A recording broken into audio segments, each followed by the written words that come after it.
అనితా వంగలపూడి అనే నేను శాసనసభ సభ్యురాలిగా ఎన్నికైనందున శాసనం ద్వారా నిర్మితమైన భారత రాజ్యాంగం పట్ల నిజమైన విశ్వాసం విధేయత చూపుతానని, భారతదేశ సార్వభౌమాధికారాన్ని సమగ్రతను కాపాడుతానని, నేను స్వీకరించబోయే కర్తవ్యాన్ని శ్రద్ధాశక్తులతో నిర్వహిస్తానని దైవ సాక్షిగా ప్రమాణం చేస్తున్నాను.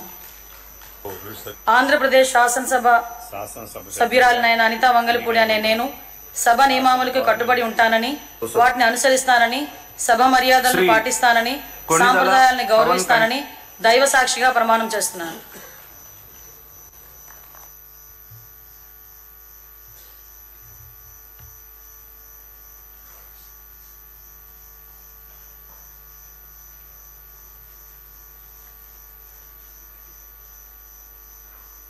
శ్రీ అచ్చెన్నాయుడు కింజారపు